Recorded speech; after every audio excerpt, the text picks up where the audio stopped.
What's up, guys? Welcome to Daily Dose of Reddit. This is your host, Zach, and today's subreddit is r/StoriesAboutKevin. Alright, this story's called One Kevin Leaves, Another Kevin Arrives. There is always Kevin. It must be some sort of situation decided by a sorting hat. A Kevin hat, if you will. Longtime Kevin from kindergarten to 8th grade, we'll refer to him as Stuart, left for hockey school in a different province. This is Canada, by the way, eh? I am making this known in order to tell my full story about my Kevin. You must know about his predecessor, Stuart. Stuart was a smart kid, depending on the phase of the moon. Some days you wondered even how this child functioned, or how they haven't died yet. And on the other hand, you're impressed they managed to get high 80s in sciences. Stuart was known for his addiction to gum and the ability to eat any food he laid his eyes on. I used to sit next to Stuart at lunch. Every day, he would buy 2 cheese pizzas from the cafeteria and scrape off the cheese and eat the sauce-covered bread. He would make a blood-curdling screech that sounded like some of the hollows from Dark Souls. Stuart would also spit on his food to prevent the other children from eating it. But this was middle school, and spit-covered food was probably the least diseased thing in the school. Stuart had a full-on gum addiction, consuming at least a pack a day. His father intervened, and Stuart went ballistic. It was like removing the source of cocaine from a crackhead. He would do almost anything just to chew some gum, even trading away his entire lunch for a packet. It was known among the teachers and the students that Stuart could be paid a nickel and he'd eat a piece of salami off the floor from how many lunch hours ago. The gods must have cast an immunity spell on this boy, as I never saw him get sick despite everything he ate. For a book report, they once chose Moby Dick just so they could write Dick down on the report without getting yelled at. This kid had an incredibly squeaky voice, which definitely contrasted all the hexes and curses they screamed at the other children. Stuart was nice, but he was dumb, but not as dumb as Kevin. On the news that Stuart was leaving, a lot of kids were happy, but some were sad because we lost our source of entertainment. There was a Stuart-shaped hole in our Stuart-shaped heart. But that hole was unexpectedly filled once freshman year hit. Memoirs of the Teenage Nympho. And we were introduced to Kevin. Kevin was from a different middle school, and only when the 3 middle schools combined to form the despicable 9th graders were we introduced to Kevin. At first, Kevin seemed nice, but he's kind of a butthole. But he makes up for it with the weirdest crap I have ever heard anyone say. It's almost like he has a random sentence generator for a brain, Mad Lib style. During science class, a friend of mine got mad at Kevin. She screamed, "What is your major malfunction?" To which Kevin responded with, "I am so hungry, I ate 3 of my chromosomes." Oh my god. Kevin once wrote a friend of mine's name on his shoe. A week later, he ran up to her to inform her that he accidentally wrote it with permanent marker and now it won't come off. To the same friend, he asked if he could drink cocaine off her cleavage. Kevin assumed I was a cat. He brought a laser pointer to my science class and shined it on my leg. As a joke, I cupped it with my hand, like a cat would. Now I cannot speak to him without him meowing at me. I have made a grave mistake. Kevin also despises me for unknown reasons, probably related to me being a cat. Must be a dog person. Every so often in a quiet class, Kevin would make a very good impression of a sheep.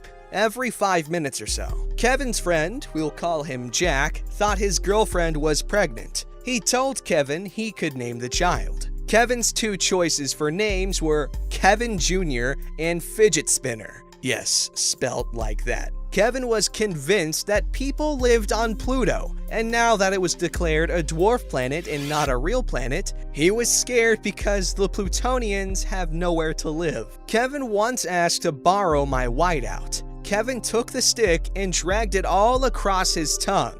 He gave the bottle back to me. I let him keep it. On the topic of whiteout, Kevin apparently eats it often. It says poisonous on the bottle. Kevin knows this.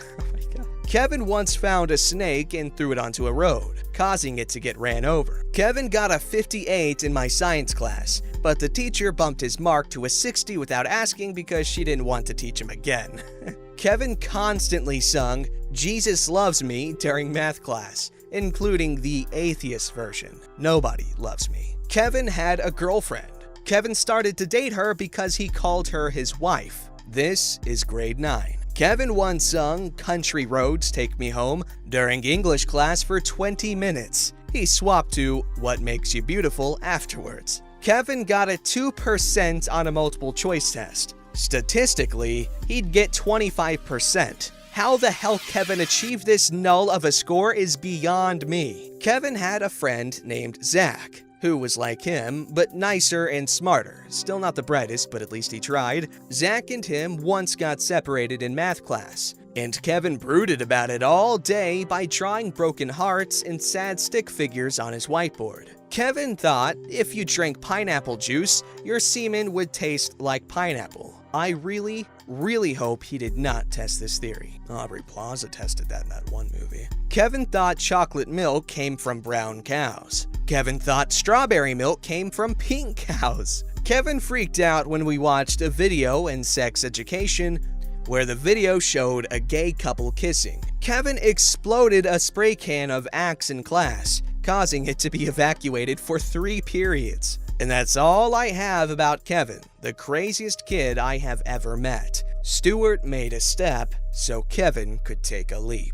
Okay, you probably can't tell, but I read the stories in reverse order. So I read the next story first, and in that story, there is baaing involved, like the sheep noise. What is with Kevin's and baaing? Why? And also, ironically, eating a bunch of nasty stuff throughout your life will make you a lot stronger in the long run. In fact, if you use and buy a lot of hand sanitizer, you are contributing to our own extinction because superbacteria is no joke. So this Kevin guy is operating on a level well beyond our own.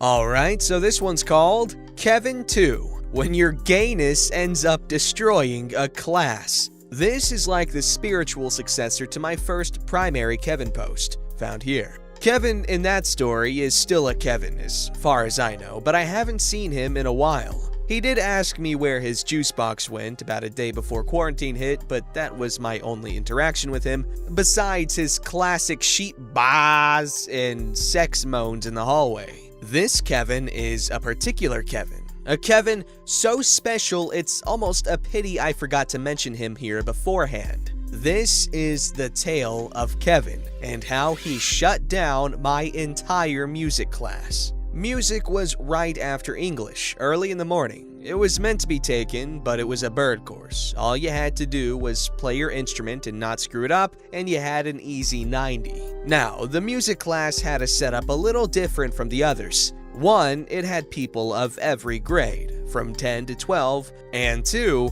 most of the practicing wasn't done in group with the rest of the class, only with your friends if you want to. Which was great, since I was playing the trombone, because that's the only instrument I can play, but I am very self-conscious about my trombone playing ability since I was never taught how to read sheet music by the teacher, so I just guessed what note to play. There are a handful of key people, and I will give them fake names. One of them is a friend who plays the saxophone, and a guy we will call Zach. That's a basic name for an acquaintance to a Kevin. I honestly don't know what Kevin is. I think he would be non-binary, but he has never explicitly said it. He is bisexual, as he has told me before. He has been referred to as a he, him, or she, her, and they, them, but Kevin responds to them all and doesn't seem to correct anyone. I will call Kevin he, him, like I did in class. Many classmates assume Kevin is just Kevin. I support Kevin for who he is, but I don't condone his strange actions. Our teacher had laid out a plan for the class. Learn songs, then at the end of the year, we were to write our own song. Simple. We were to pick out our instruments, and Kevin picks the tuba. We have alternate instrument day on Friday, but Kevin would play anything within the reach of his grubby hands. The teacher would be talking, and you could hear the xylophone noises or the pressing of piano keys faintly echoing across the room, and you could feel the tension rise. Our music teacher was chill with a capital C, and I have never seen this dude get angry at a kid before. So Kevin continues with his manic playing of everything poorly, specializing in the drums. Zach has picked up a ukulele. Zach is Kevin's crush, by the way, and it's super obvious. I feel bad for Zach as he's a nice and supportive person to anyone, even if his fellow popular kids bully him for being gay, which I don't know if he is, and it isn't my business. I normally step in and tell them to leave him alone. Kevin comes up and asks to play the uke. Zach hands it to him, and then we watch Kevin mess with the strings for a couple of seconds and goes to hand it back to Zach. "Take it!" Kevin holds out the instrument like he's holding a bowl of Halloween candy for people to take chocolate from. Zach hesitates and gives a faint smile while scratching at his neck. "No thanks, you can play with it." "Take it! I insist!" He shoves it closer to the other guy's face, who gives a nervous chuckle. "Oh, don't worry, I'm gonna play something else. You can keep it for a while, Kevin." Zach backs his chair up a little and goes to stand up, heading for the wall of guitars. Kevin follows him like a lost puppy, which causes Zach to walk away from the guitars and down to the iPads, near the door of the room. Kevin is still holding the guitar, arms extended, and Zach picks up the pace. Soon enough, he starts to speed walk around the room, Kevin following him. "Take it!" Kevin orders countless times, much to Zach's refusals. Soon, they are running around the room in laps until the teacher walks in and sits Kevin down. The next day, Kevin walks in with a Campbell's soup container and a spoon.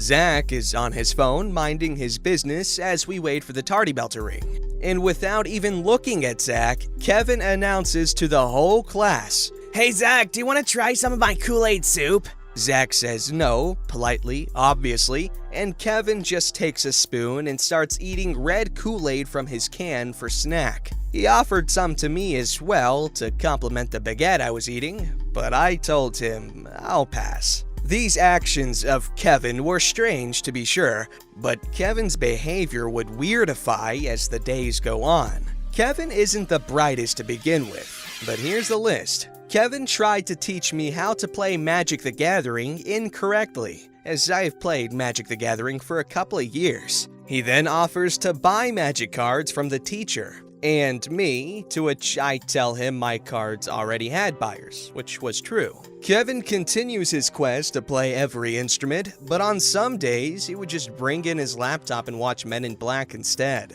Kevin seems to be attracted to every main male character for any movie he watches, so keep this in mind. Kevin would get yelled at to put away the laptop, only to take it out, pretend to hide it behind his music stand, and watch a different movie. Kevin normally wore sweaters and pants, but sometimes he wore sweaters, skirts, and high heels. I am all for wearing what you want, but I feel as if wearing the same gray sweater doesn't really go with the feminine look, as many girls agree. This is Kevin's version of femininity. He wears this sweater a lot. Kevin told me that he had 3 legendary mounts, which I told my World of Warcraft addict of a friend, so apparently we think he must be lying. Kevin also had a crush on this friend, who he apparently flirted with in-game so much he had to block him. Kevin was tasked to pick the world's most influential invention for his English assignment,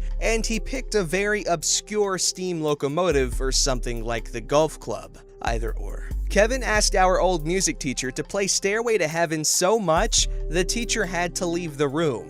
The teacher told us it was too long of a song to discuss in class. Lesson on songs played backwards. Kevin believed that alien frequencies caused the Mayans to make the pyramids. Kevin brought balloons to class for his own birthday, which was 2 days prior. Kevin ran out of class a lot, mostly in his English. A teacher had to page the office to catch him in the hallways. Kevin failed English because he watched Men in Black in it as well. The teacher found one of those toy Jeeps in a ditch and wanted to refurbish it to give to a family member. And Kevin sat on the muddy leaf-covered seat and pretended to drive until he was kicked out. Kevin doesn't know how to walk in heels properly, by the way. They were given to him by his math teacher, and they're a little too big for him. He often looks like he's about to fall. Kevin would bicker with my friend, the saxophone player, pestering him often. The saxophone guy told me himself that he never expected himself, a gay man, to feel homophobic. Kevin was also in my gym class and told me all he liked to do was watch the boys run and work out. He showed up half the time, and when he did, he walked. One time he did run, but he had like a heat stroke. Kevin straight up told Zach one day that he was bisexual, to which Zach told him that's wonderful, but he kept on repeating it over and over because I think that's how guys flirt. Kevin asked Zach to swing dance one time in class. His answer was no. Kevin asked me to swing dance. I said no because I couldn't see due to an allergic reaction to the incense in the yoga room. Kevin watched Men in Black instead of dancing. Kevin eventually caused the downfall of our class when he apparently did something. According to a druggie I know, in the drama change room where Zach and his friends were practicing their instruments, where Kevin followed them inside and, not wanting to be rude, they let him stick around. Suddenly, Kevin had an idea to win the heart of his beloved Zach. Do you want to see me throw this pen inside a tuba? Everyone says, "No!" Okay, I'll do it! Everything back in the main room was going fine until Zach is walking out wheezing, while Kevin is hiding a tuba behind his back. "Can I see it?" the teacher asks, and Kevin hands him the tuba. In attempts to get the pen out of the tuba, he played and twisted the valves so much they broke. The pen was still inside the tuba. $500 of damage. Kevin tried to deny this, but the more he denied, the angrier the teacher got. This escapade led to us all never playing instruments in the class again. Instead, we watched a bunch of musicals, like Les Mis and The Phantom. Kevin had a crush on the Phantom. In the scene where the two men were dueling for the love of the girl, Kevin turns around to Zach and goes, "Why don't you learn to sword fight, Zach? It's very sexy." During Les Mis, he fell asleep on the floor, face first, hood up. He was like a plank of wood. People poked him with pencils to wake him up, but he didn't move a bunch, until he shook rapidly about 5 minutes later and woke up himself. Kevin was only wearing a sweater, no shirt underneath, and Zach commented on it. "Are you wearing no shirt?" Zach should have seen where this is going. "I don't know, Zach. Want to find out?" was Kevin's response. Kevin got kicked out of class a lot for making weird noises and still continuing to play instruments after the band. By then, the class had come to an end. During one semester, he had almost failed music twice, attempted to buy magic cards and a toy Jeep, relentlessly flirted with some poor guy, ate Kool-Aid on the regular occasion, and cost around $500 worth in damages. And that is the story of how, in Kevin's quest for true love, he effectively shut down our class and reduced music to a study period. I kind of miss this class, as there was so much mundane antics of Kevin that very day was a surprise. We never even got to write our own song. Teacher gave him a 60 because if he didn't, he would be in his class again next year. Okay, first off, I gotta say some of these things are a little unfair, like the whole Kevin's gray shirt and heels and stuff. Well, how do you know he's going for strictly feminine? Because there's a lot of different styles, and it's really hard to just label stuff like that. Like, as far as we know, he could have been going for like an androgynous look, which is sort of, I think, a mix between masculine and feminine clothing styles. Judging what a kid wears is not the nicest or most fair even because, you know, they don't have a ton of control over what they have. I know for a fact that my parents, bought my clothes for me up until, I was 15, 16. Anyway, you get the point. And all that definitely wasn't me saying that this Kevin is not weird, because he definitely is weird. Moaning in the hallways and just all that just annoying crap that he was doing. We all did annoying things as kids. I still do annoying things. Heck, I am annoying. Hopefully he grows out of it and has that same disgust towards the 14, 15-year-old version of himself that we all have, because I definitely do. Don't forget to like, subscribe, and hit that bell to never miss an episode.